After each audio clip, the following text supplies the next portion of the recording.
apa ya? Karena gimana dia ngatur privilege atau akses ke suatu file. Dan yang terakhir itu komunitas, ya balik lagi tadi ke open source-nya itu. Selanjutnya, ini kenapa Linux? Maksudnya kenapa Linux dipakai buat CTF? Yang pertama itu karena tools-toolsnya tadi, banyak banget tools yang available di Linux. Dan yang terakhir itu komunitas dan dokumentasi yang melimpah. Maksudnya ini kalau kalian nemu suatu challenge CTF dan mungkin kalian bisa mengidentifikasi problemnya apa, terus kalian coba searching di internet dan ya nemu istilahnya ada write up, itu cara dokumentasi penyelesaian suatu challenge. Dan di situ biasanya tools-tools yang dipakai ya nggak cuma yang dari Windows doang, kebanyakan ada juga yang dari Linux. Nah, tapi sebenarnya untuk scope digital forensik itu kebanyakan baik lagi tadi untuk masalah security kan Windows lebih vulnerable dan penggunanya juga lebih banyak di dunia penggunanya lebih banyak. Jadi sebenarnya untuk digital forensics itu mostly compatible di Windows dan bahkan toolsnya ada buat Windows doang. Nah, terus selanjutnya ini ada opsi pakai Linux. Kalau kalian pakai Windows sekarang, pilihan paling gampang gitu untuk dipakai itu ada WSL 2. Jadi ibaratnya kalian tinggal buka terminal gitu. Dan dia otomatis kalian bisa pakai Linux dari terminal itu. Terus ada virtual machines, dual boot, Docker, atau move completely to Linux.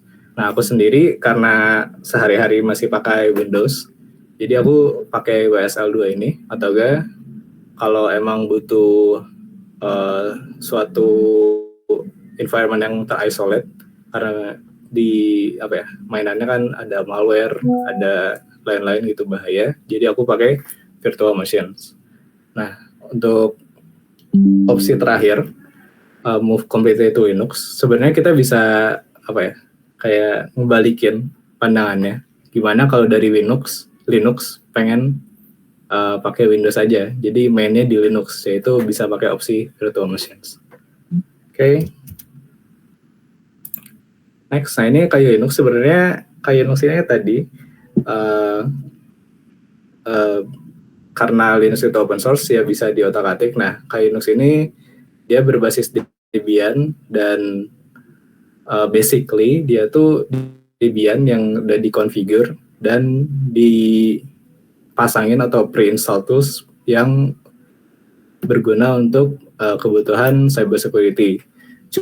Cuman kalau untuk kebutuhan CTF itu sebenarnya nggak perlu pakai Kali Linux karena istilahnya apa ya? Justru kalau pakai Kali Linux itu malah kesannya bloatware gitu. Banyak tools yang nggak kepake buat keperluan CTF, malah ngeberatin. Oke, selanjutnya kita bakal bahas steganografi. Oke, nah steganografi itu apaan sih?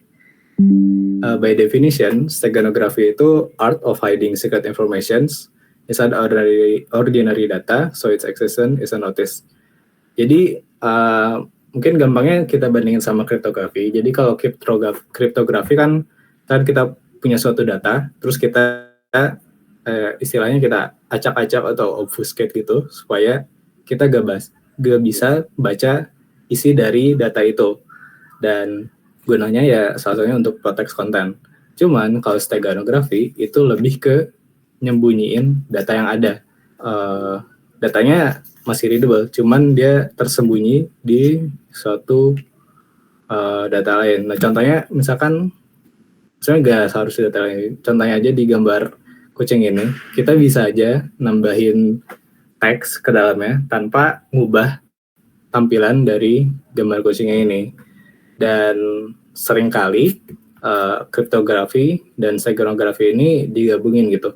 Jadi datanya ke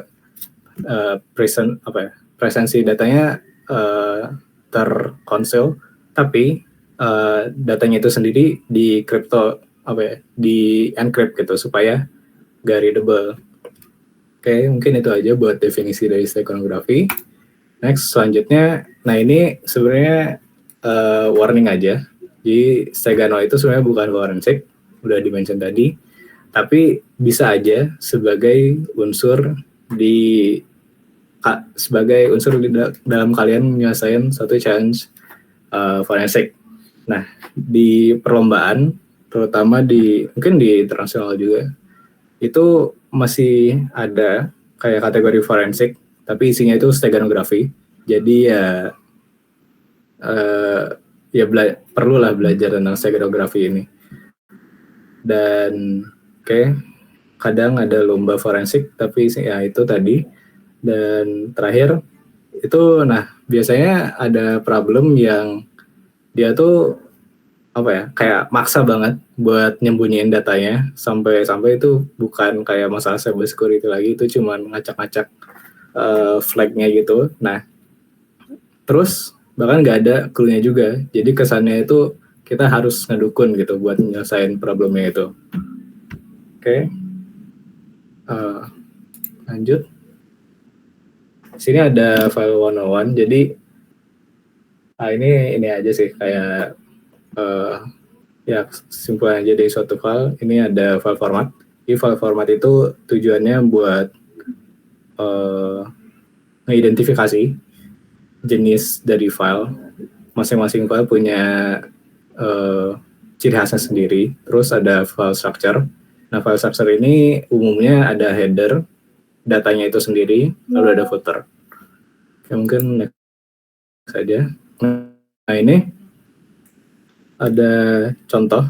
Nah, dari kita bisa mainin file formatnya. Nah, misalkan kita punya suatu PNG, tapi extension-nya itu kita ganti jadi MP4.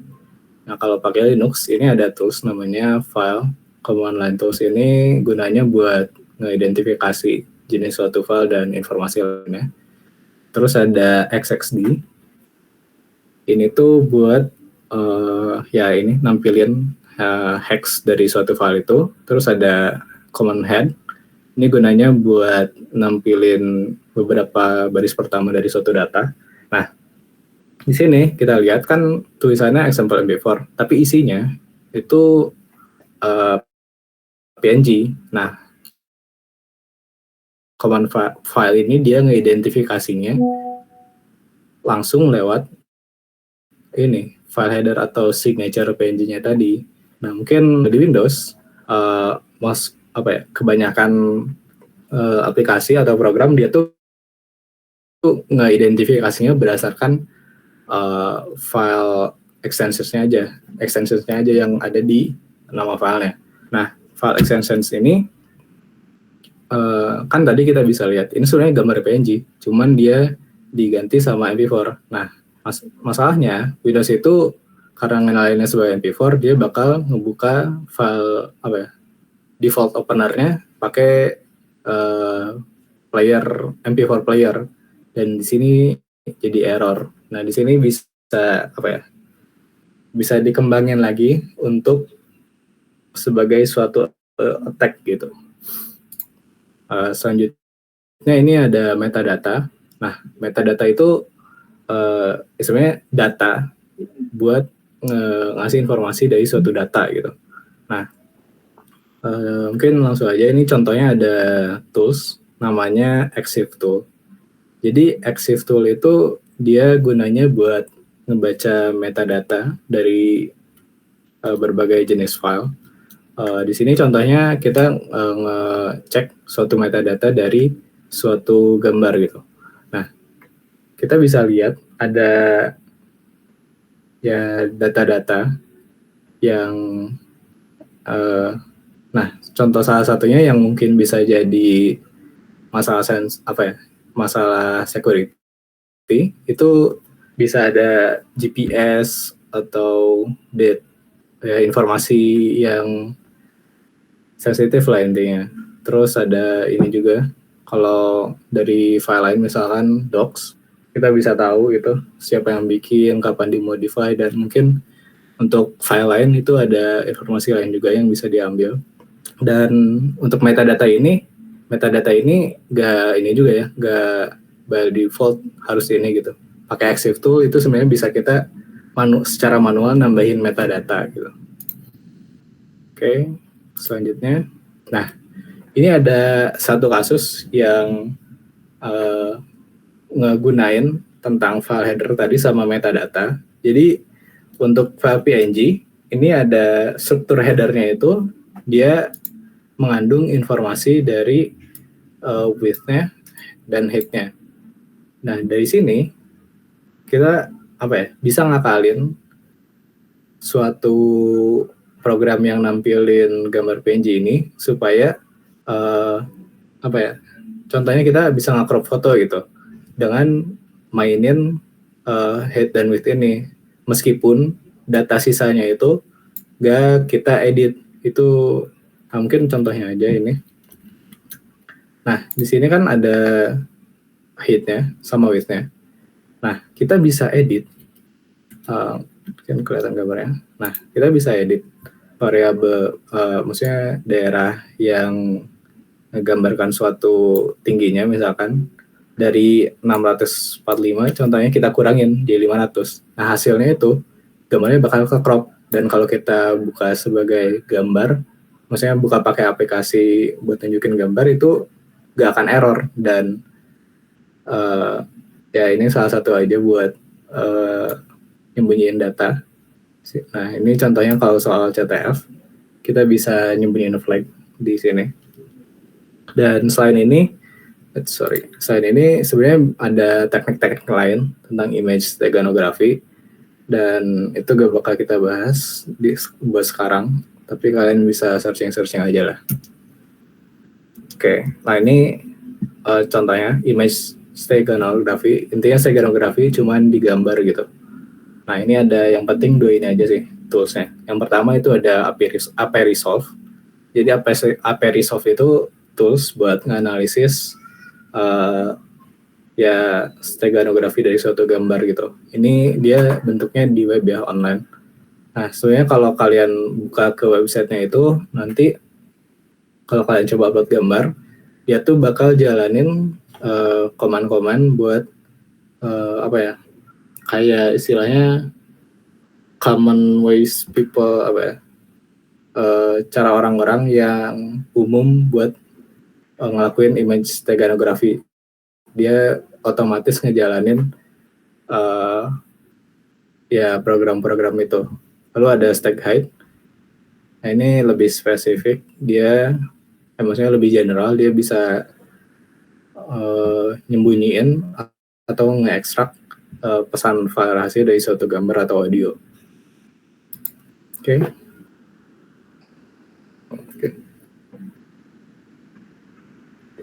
Selanjutnya ini ada file carving. Jadi file carving itu kita nemuin atau nge-extract file dari suatu file lain dengan cara ngenalin signature magic bytes dari suatu struktur file di dalamnya.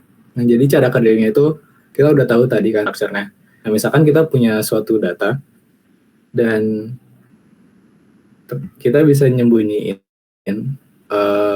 file lain di dalamnya, terus cara kita nge-extract-nya, kita tinggal scan setiap bytes-nya ada gak sih yang matching sama struktur file lain gitu. Nah, di sini tools-nya yang pertama ada Binwalk.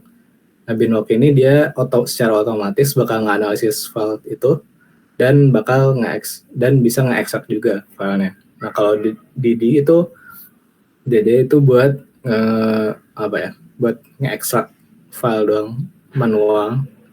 Kalau kita udah tahu dari mana sampai mana data itu kita mau extract gitu.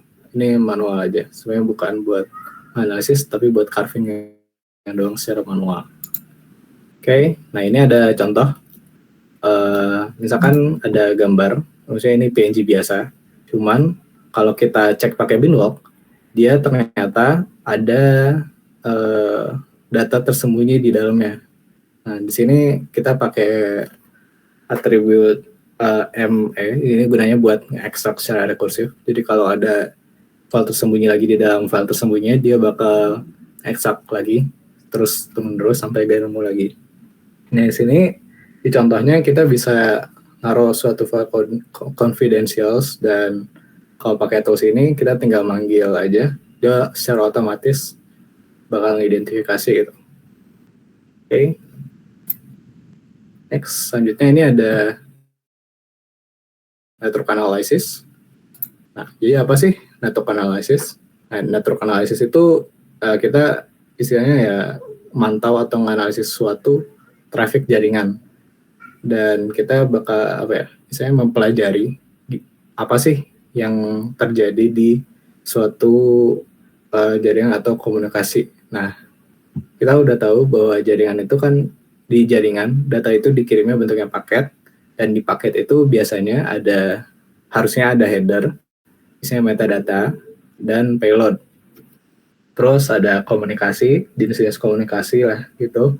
Nah, terus si CTF ini sendiri, network analysis itu dilakuin buat nyari flag tadi di yang tersembunyi atau terjadi di suatu aktivitas jaringan. Oke, next ini ada Wireshark. Nah, Wireshark itu tools utama buat kita analisis ya tadi, buat ngelakuin network analysis. Di sini fitur-fitur pentingnya kayak paket capture, paket filtering, protokol decoding, dan lain-lain. Nah, mungkin buat contohnya di sini kalau ada Wireshark.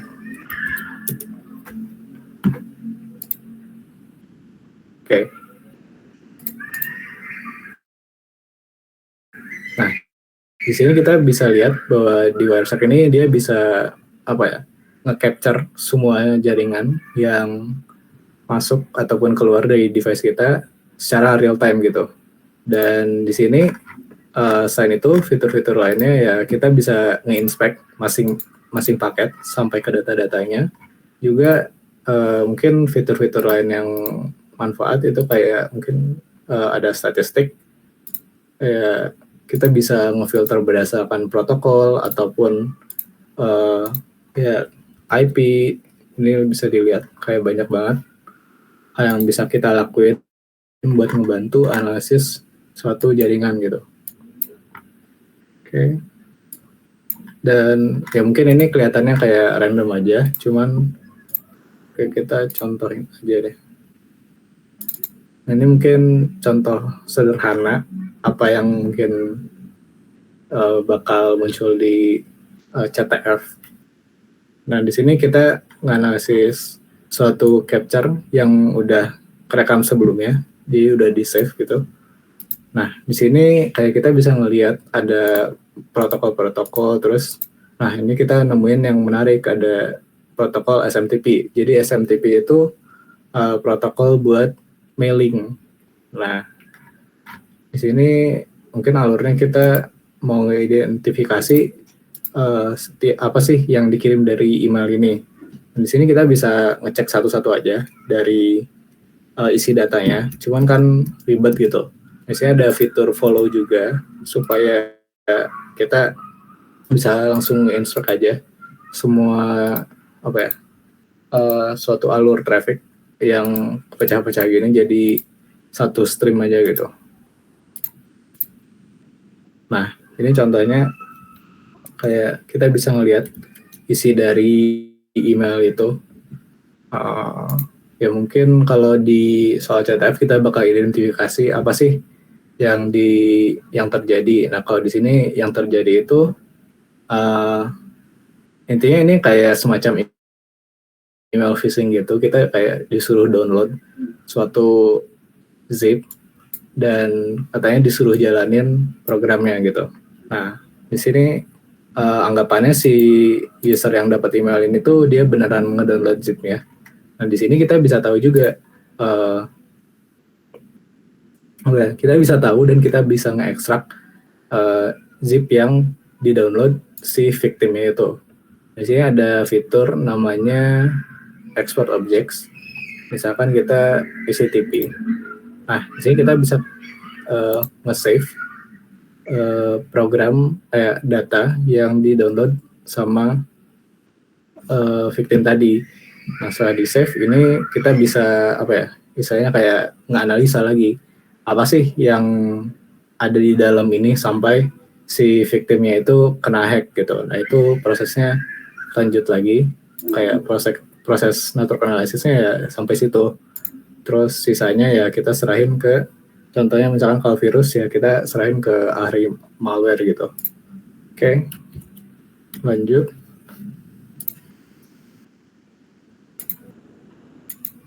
Ini ada this image. Jadi this image itu ya ini ketuanya salinan dari sebuah media penyimpanan kayak hard disk, USB dan lain-lain. Nah, isinya itu kayak ibaratnya copy dari apa ya, kayak snapshot gitu dari disk kita pada suatu saat. Tapi bedanya dari ibaratnya kayak nge-copy dong, terus pas ini tuh kayak semua data yang kesimpan di disknya itu beneran disimpan gitu, semua setiap bitnya. Sampai kalau ada emang file yang ternyata deleted tapi datanya masih kesimpan ya bakal kesimpan juga, bisa kita analisis. Terus ini ada ya format-format umumnya lah. Nah, selanjutnya ini ada FTK Imager. FTK Imager itu tools buat kita tadi nganalisis si ya tadi si disk image-nya. Nah, di sini fitur utamanya kayak kita bisa nge-create suatu snapshot tadi kayak disk image, atau bahkan kita bisa buat memory dump gitu buat snapshot RAM.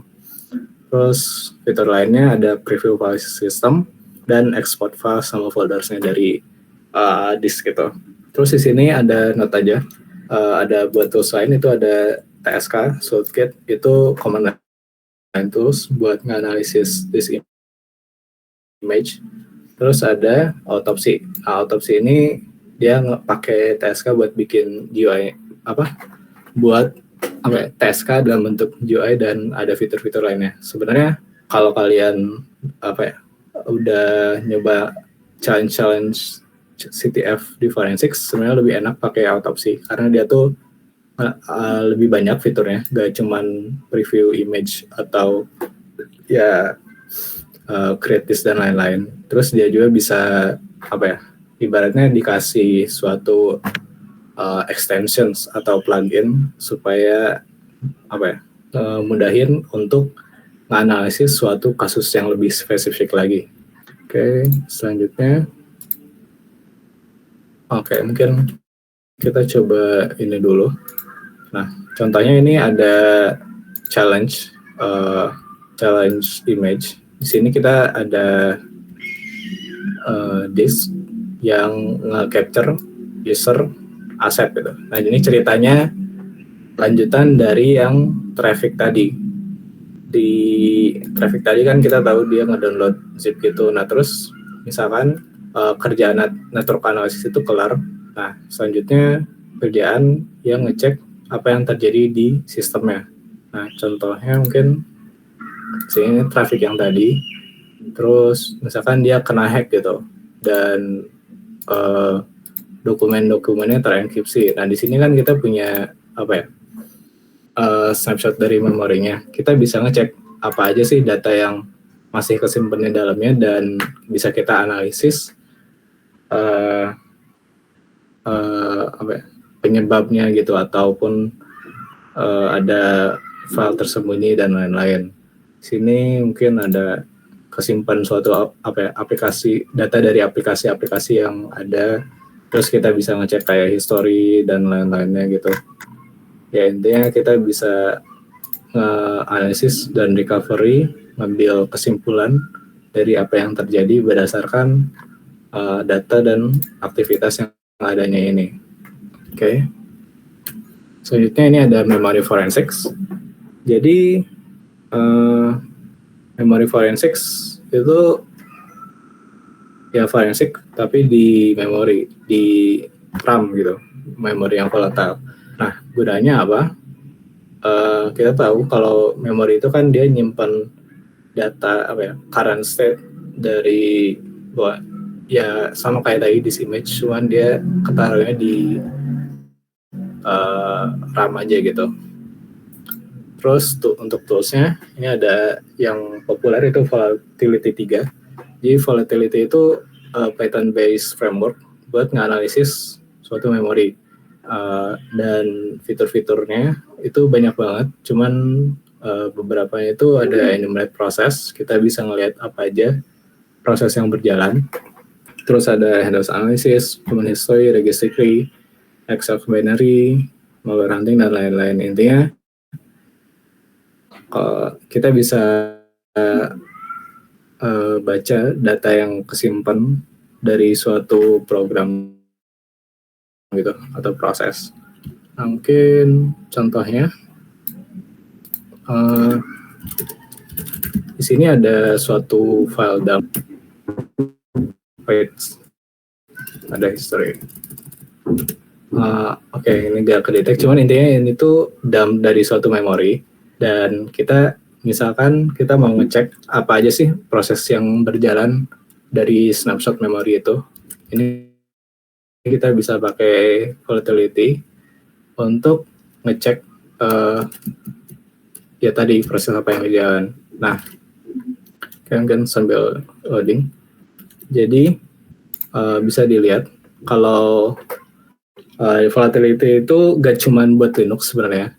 Dia tuh bisa buat ya hampir semua OS sih yang terkenal. Terus jadi cara kerjanya dia bakal baca data dari memorinya itu, terus dia bakal istilahnya kayak apa ya, kayak lookup table-nya dari simbol-simbol yang ada. Kita kan tadi tahu dari steganografi bahwa suatu file atau data itu ada penandanya gitu, ada signature-nya. Dan di sini kita punya data simbol-simbol yang ada, terus kita cek di data itu ada gak sih. Nah dari situ kan kita bisa nge-extract. Ya kalau dibayangin mungkin cara kerjanya sama kayak binwalk tadi, cuman untuk lingkup yang lebih gede lagi, untuk lingkup RAM gitu.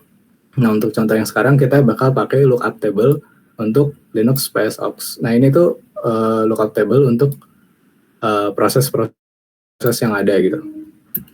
Oke. Nah di sini bisa kelihatan ya proses yang ada gitu, yang berjalan. Nah sini kayak kita bisa lihat historinya, dia ngejalanin bash, sudo, dan lain-lain. Nah ini kayak dia ngejalanin sudo itu bisa jadi indikasi bahwa ada orang yang ngambil alih akses root gitu. Dan dari sini kita bisa analisis lebih detail lagi ke apa yang terjadi selain dari proses gitu. Bisa jadi entry point lah dalam menyelesaikan problem. Oke. Selanjutnya ya udah, ini wrap up. Matanya sampai sini aja. Terus tadi tools kayak di forensik atau di kategori lain ya pakai tools itu udah hal yang nggak bisa dilewatin gitu. Pasti perlu tools buat nyelesain problem. Terus ya supaya tahu tadi permasalahannya kan karena banyak tools itu, cara biar taunya ya banyakin latihan supaya tahu tools apa sih yang cocok buat jenis problem ini, dan buat ngebantu kalian juga ngasih intuisi buat gimana sih cara nge-approach soal ini, atau ya gitulah. Terus ada ya masih banyak tools lain yang belum dibahas di sini. Ya, tapi seenggaknya bisa tadi sesuai harapan kita jadi landasan kalian buat nyoba challenge-challenge di kategori forensik. Terus ini ada karir. Nah, yang menarik dari kategori forensik ini dan kategori lain juga sebenarnya, cuman specifically di forensik itu kan kita ibaratnya kita nge-analisis kayak hacking, malware, dan lain-lainnya, berbagai macam attack, kan kita bagian nganalisis dan ngambil kesimpulannya itu. Nah tentunya skills ini tuh kepake buat kerja di ranah cyber security. Nah, contohnya ini bisa kalian jadi DFIR analyst. Ini digital forensic sama incident response. Kerjaannya ya tadi nganalisis, terus kalau ada serangan yang terjadi, apa sih yang kita perlu lakuin. Terus yang kedua ini ada malware reverse engineer. Intinya ada suatu malware, terus kalian carilah cara kerjanya gimana, terus cari tahu solusi buat ngakalinnya. Terus SOC analyst ini kalian lebih ke apa ya, jadi istilahnya security untuk suatu organisasi. Jadi kalian ya nganalisis sistem security di organisasi kalian gitu. Terus terakhir ada threat hunter. Ini ya susah namanya. Kalian nyari suatu kemungkinan attack vector atau yang lain-lain itu. Dan selain ini masih banyak lagi sebenarnya karirnya. Cuman ya kita bahas ini aja. Next. Ini ada resources untuk belajar. Ini beberapa yang mungkin bagus lah. Aku anggap bagus. Yang pertama ini ada Cyber Defenders. Dia ada path gratisnya, ini bagus banget buat kalian belajar, terutamanya dia khusus untuk digital forensik. Dan Hack the Boss sama Try Hack Me ini lebih general lagi untuk kalian CTF. Ada kayak path learning-nya. Terus because CTF itu lebih ke kayak kumpulan-kumpulan soal, dan CTF5 ini lebih ke kayak forum atau tempat kalian bisa nyari suatu competition yang lagi ada gitu, ataupun yang udah terlewat gitu. Oke. Mungkin langsung ke Q&A aja. Dari aku segitu aja. Makasih.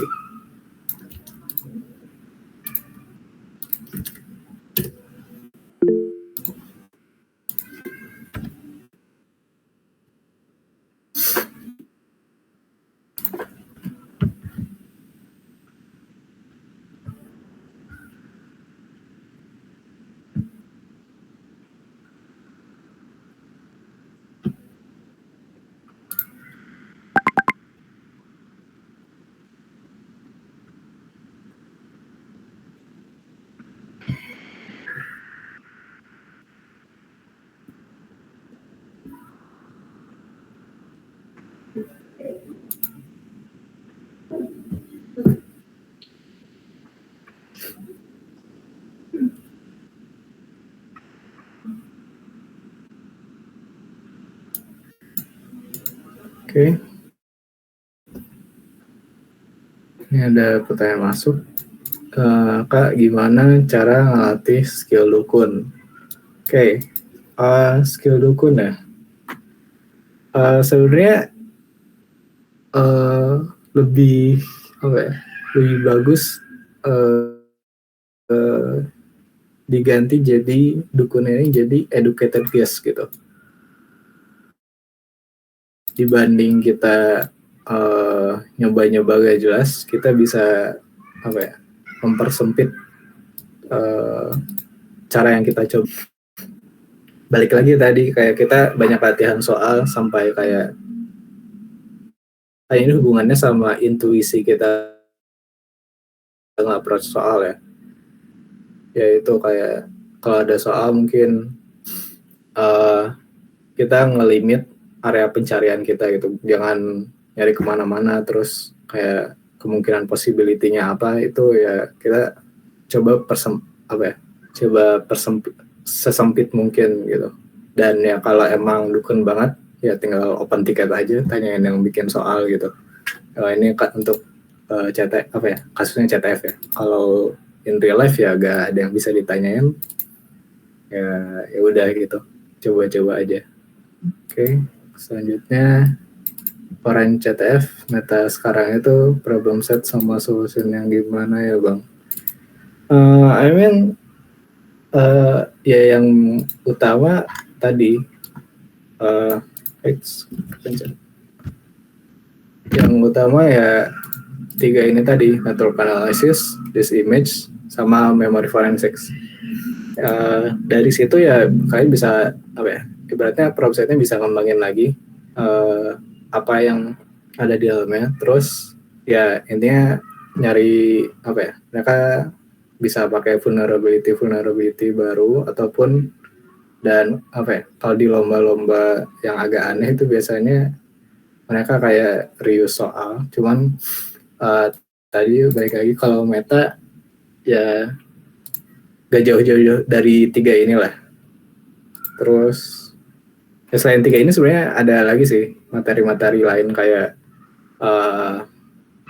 kayak syscall capturing pakai sys apa ya, itulah kita kayak intinya di tiga ini dikembangin lagi lah.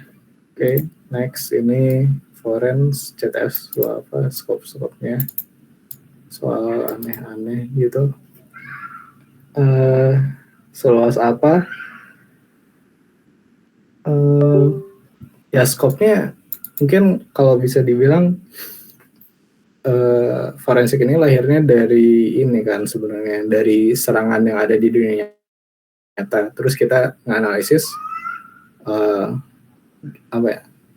Kita ngelahirin berbagai macam cara untuk menganalisis jenis serangan itu. Dan ya skopnya pasti luas banget lah. Kayak yes, harusnya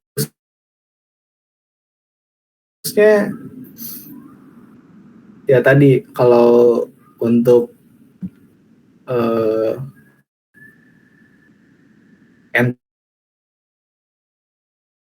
point-nya ya harusnya udah bisa tahu gitu, kecuali ya problem setternya ngawur gitu.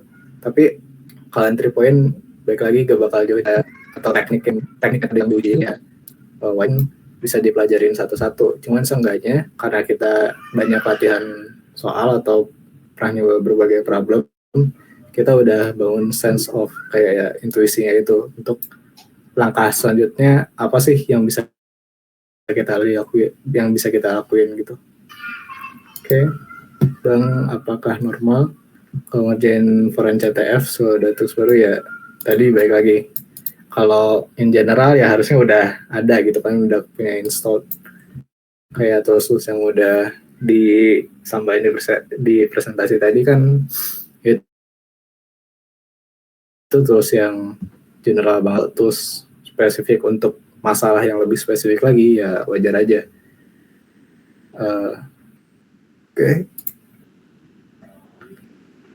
Oke, mungkin pertanyaan udah beres. Dari Ada mungkin mau lanjut ngomongin masalah Komkos atau gimana? Dipersilahkan.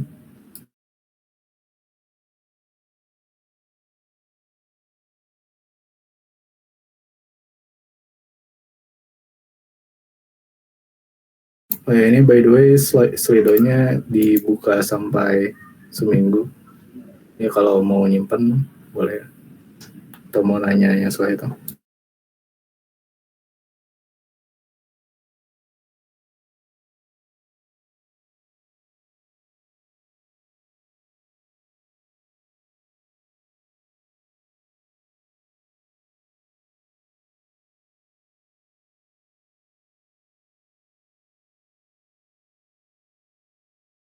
Oke, mungkin udah.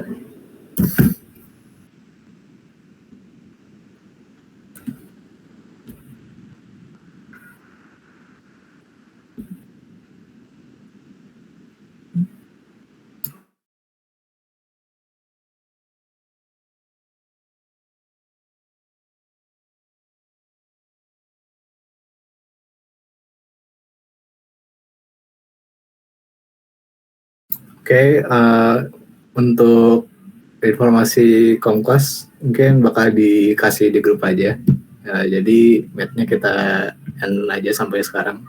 Terima kasih aja sudah nyempetin waktunya. Thank you.